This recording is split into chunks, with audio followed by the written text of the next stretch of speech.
Welcome to the Regeneration International podcast. Welcome, everyone. I'm Alexis Badenmare. I'm the political director of the Organic Consumers Association.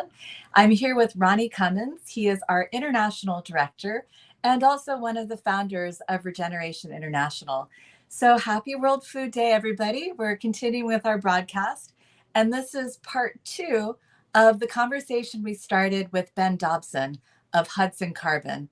Ronnie talked to Ben Dobson about carbon credits, about the politics around carbon credits, the justification for paying farmers to restore the landscape through regenerative organic agriculture, and they talked about some of the pros and cons of the whole carbon market world. So we're not going to go into that.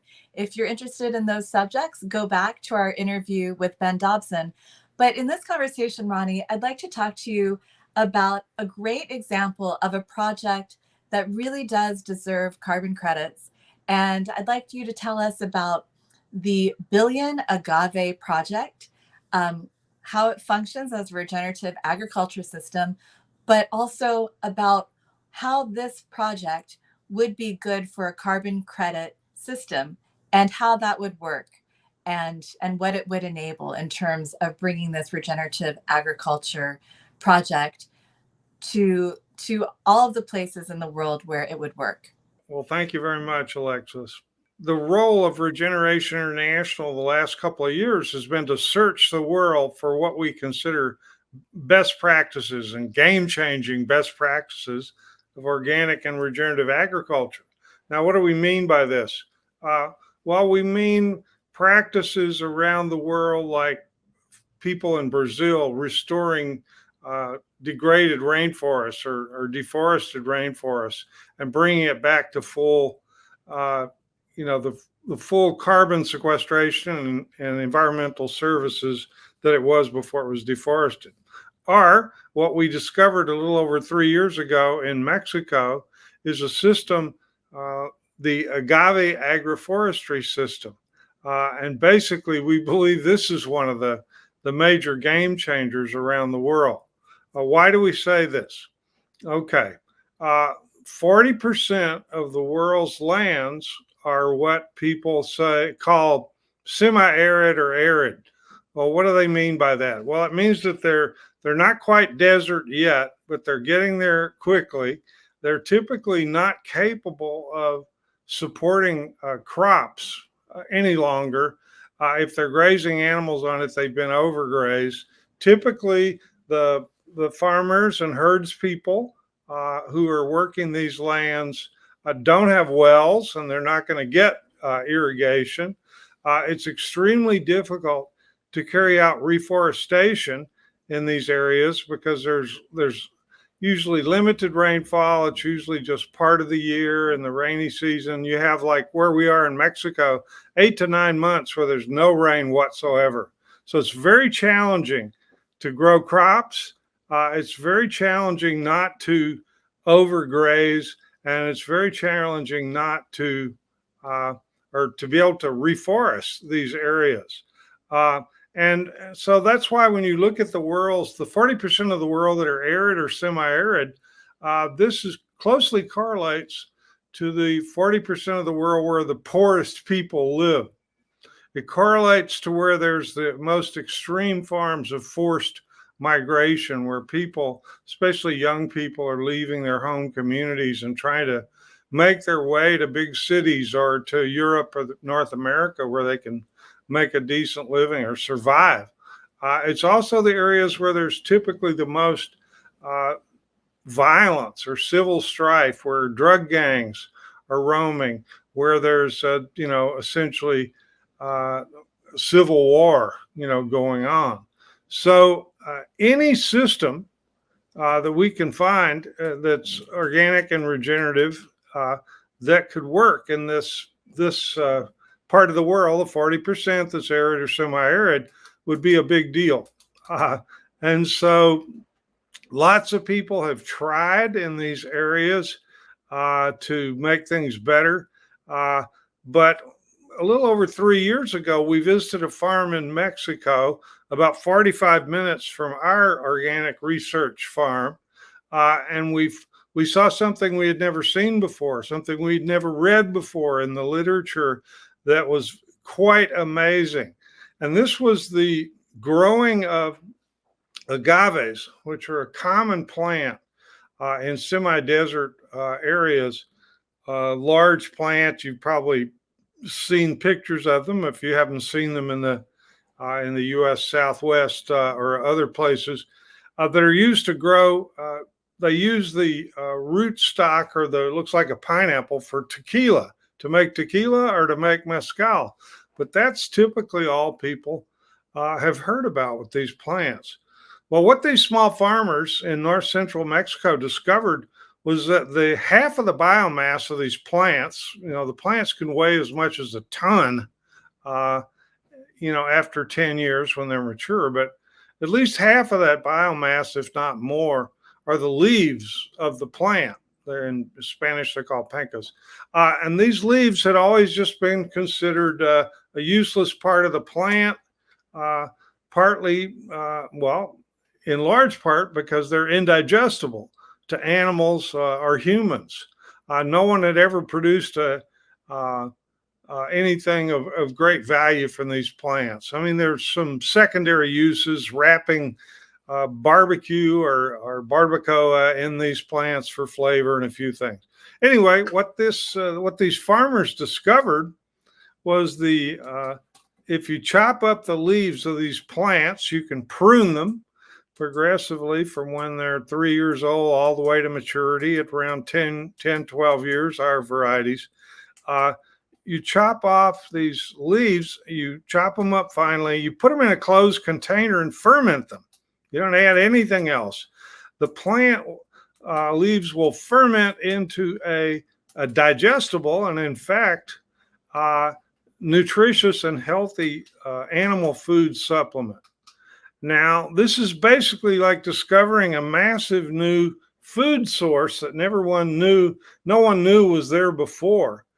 In areas where there's a tremendous scarcity of grass, where there's a tremendous scarcity of food for the animals, where the people are basically right on the verge of giving up farming and raising their animals because they can't survive anymore. They can't afford to buy food to feed their animals during the dry season. The animals are typically scrawny and not very healthy during the dry season. And the land just keeps getting further and further degraded. Yes, governments have reforestation programs around the world in this type of terrain, but none of these, with a few exceptions, have been successful.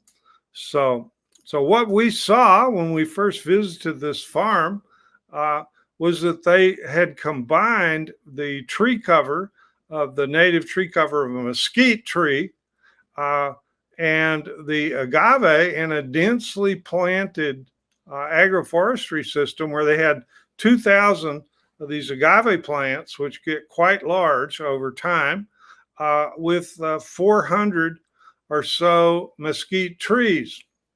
Now, what's the importance of this?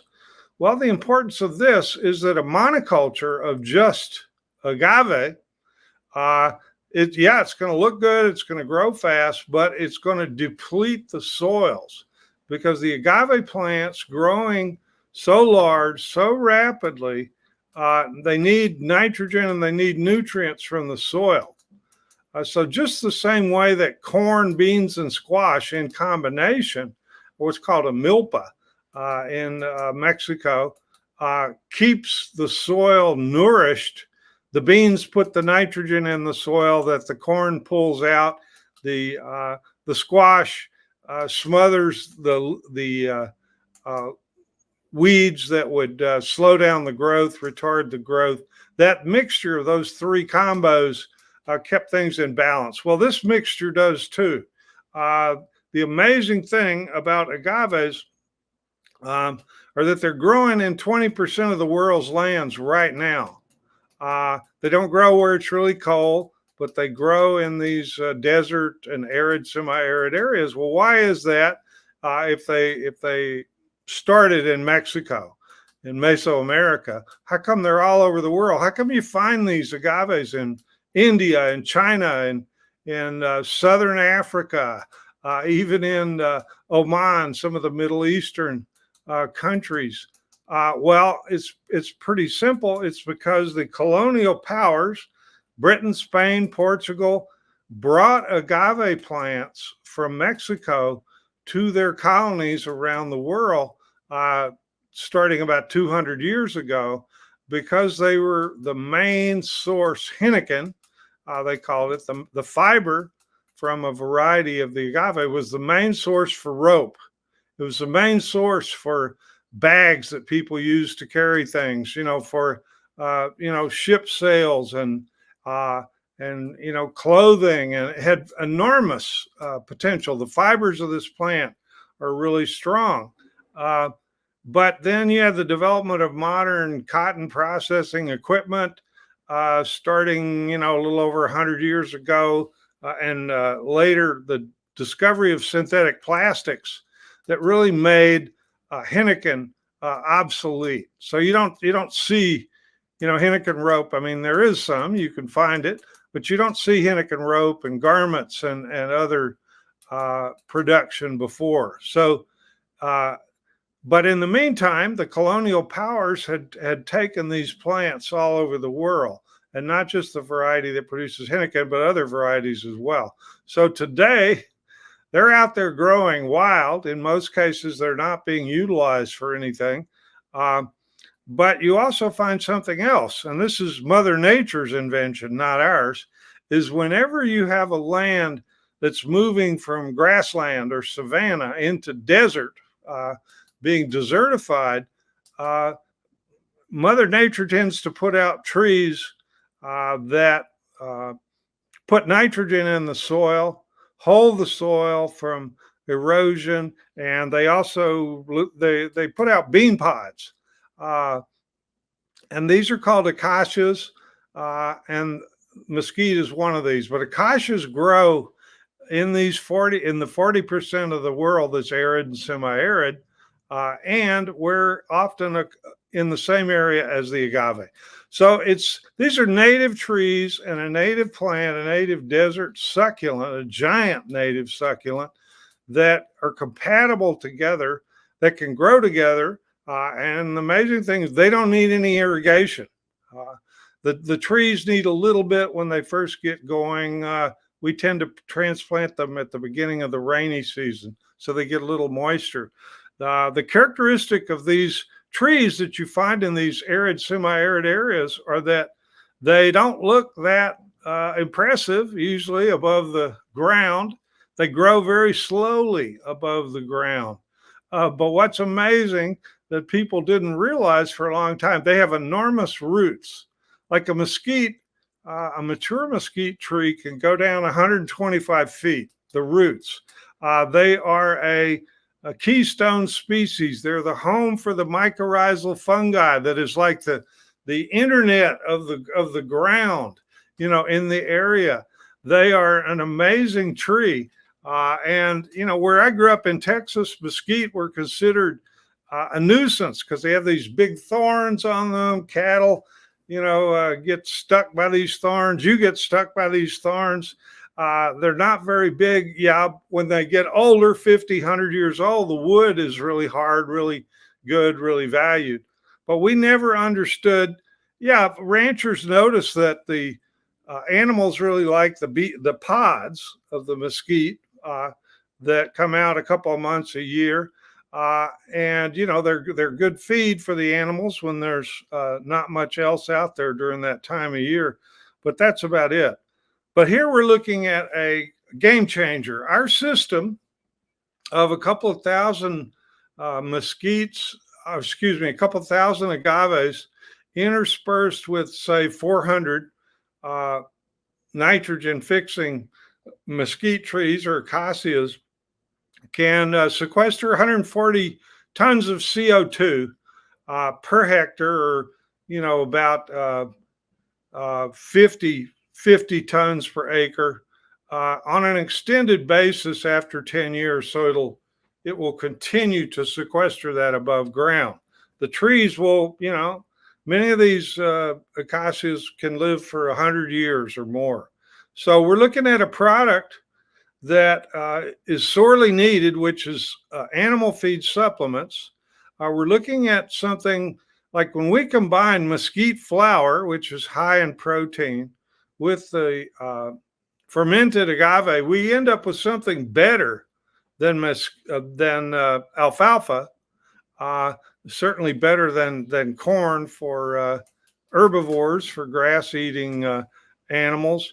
But it costs very little to produce. It takes no irrigation. It's already growing out there, and it's growing in the areas of the world where people most desperately need a livelihood. They need hope that they can stay on the land and survive. A lot of these people, they have no bank account. Their bank account are their animals. When they have a medical emergency, or they have, someone's getting married or first communion or a birthday party, they sell their animals. And if we can help them have healthier animals, if we can help them start to stop overgrazing in the case of Mexico, their communal lands, which are the majority of the lands of Mexico, if we can get them to see that, oh, here you have an agricultural system that is inherently organic. You don't need any chemical fertilizers. You don't need any pesticides. You don't need any, hormones and, extra drug feed supplements for healthy animals. We've got a game changer. So this is the type. We believe there's about 10 types of agricultural production in the world today that meet these criteria of being organic, regenerative, and having the real potential to be scaled up on a massive scale. To give you an idea, in Mexico, for example, Mexico is one of the top 10 producers of greenhouse gases in the world, because they have a lot of petroleum. They have a lot of people, 120, 30 million people. They have a lot of large cities, cars, all the problems of modern industrial society. The feedlots are there. They're not quite as large a percentages in the U.S., but there's a lot of chemical fertilizer being used. There's a lot of soil erosion. There's tremendous problems, in the environment. And if with 6 billion agaves planted and a billion or so nitrogen fixing trees, appropriate trees for each area, we would literally be able to sequester above ground and below ground all the emissions that Mexico is now emitting. Okay. I mean, in one state alone in Mexico, there's 32 states in Mexico. In one state called Jalisco, that's where the city of Guadalajara is located. It's the world center for producing tequila. Well, they have 500 million agave plants in that one state alone. There's another billion or so agaves growing wild in various parts of Mexico. The problem is that these are grown in a monoculture. They're not part of an agroforestry system. They're monoculture systems where they're using chemical fertilizers. They're throwing away the leaves of the plant. They're throwing away the leftover fiber after they've extracted the liquid. If you look at this holistically and we decide, oh my God, let's use 100% of the plant. Let's not have any waste. Let's plant these trees or let's plant these agaves where there's already tree cover where they'll flourish, or let's plant the agaves and the trees together. If you're working with land that's been cleared for pasture, or if you're working on land that's been cleared for a monoculture type agriculture. And we are extremely excited about this. We have our research farm outside of San Miguel. We've got 50,000 agaves growing. We've got about 1,500 mesquite and other trees as companion trees growing. We've got a conference center there. So right now we're bringing farmers from all over Mexico to see what we're doing. We sleep some of the people overnight. We've got an organic restaurant and store there, so we can really give people the green carpet treatment. These low-income farmers who have never seen anything like the beauty of an organic farm, and this system. And then they say, "Oh my goodness, look at these animals, these sheep and goats and chickens and pigs that are eating what we thought was garbage, the leaves of the plant, and they're thriving. And this whole ranch is organic, and they can get a good price for their animal products because they don't use any chemicals. And we don't even have a well. We use the water that we capture during the 3 to 4 month rainy season. We also capture the rainfall as it flows off we're in a mountain valley. We capture that in ponds and cisterns. So we see, and now we've gotten the Mexican government, which is the Morena government. Most people in the U.S. don't know this, or Canada, but the Morena government is kind of like, what if Bernie Sanders were the president of the United States? And you had someone who had spoken out against GMOs and Monsanto, and spoken in the interest of small farmers for decades. What if you had them in the White House, or you had them in Ottawa?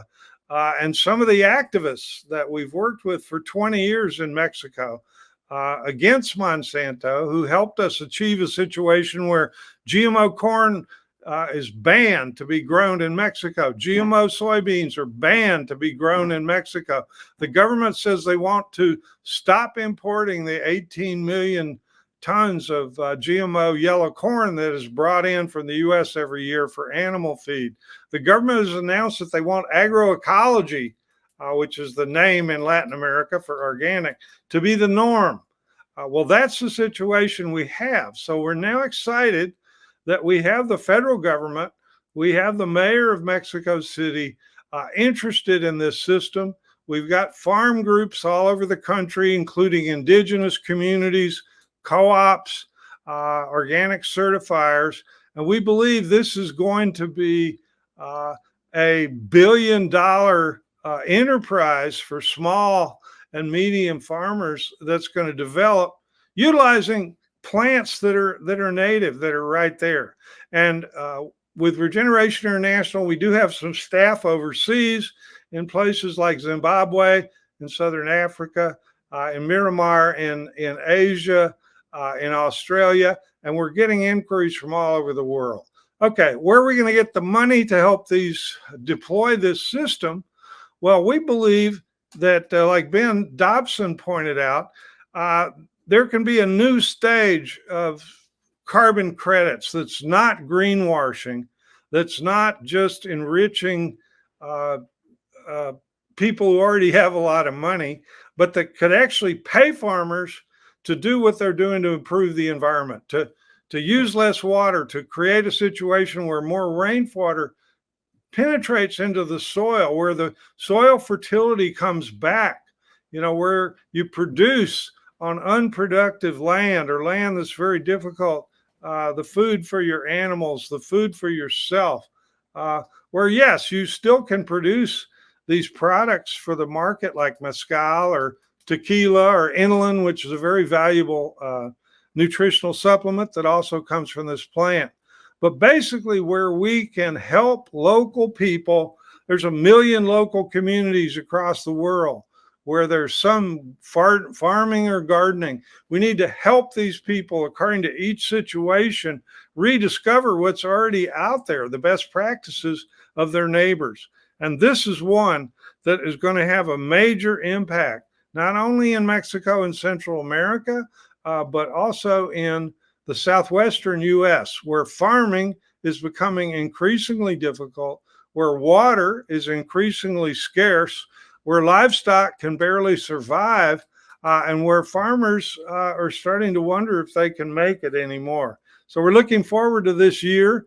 Now that we've proved the concept in Mexico, now that we have people all over the country starting to adopt this, we want to bring this system to other appropriate areas. The Arizona's got millions of mesquite trees. Texas has 54 million acres of mesquite trees. They don't have the agaves except as ornamental plants, for the most part, but they will grow in these areas. California now is talking about, we need to develop a California distilled spirits or mezcal industry.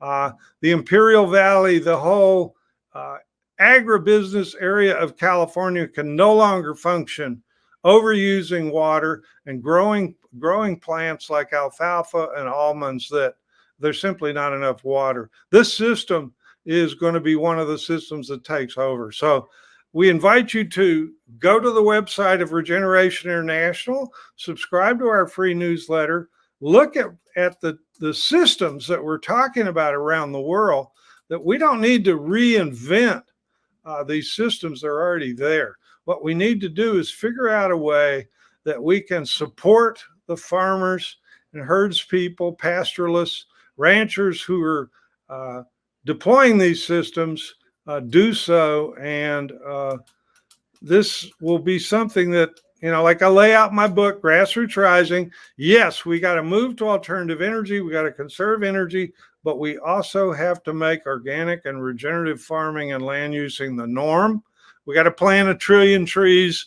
We have to work with the 500,000 small farms, 500 million small farms around the world, and create a regenerative future that's based on, agroecology, organics, and healthy food, healthy animals. So there you have it, the Billion Agave Project. Look that up. Check out the articles we've written. Go to our website.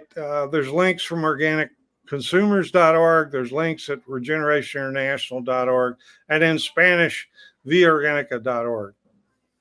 Well, thank you so much, Ronnie. That's excellent. Thank you.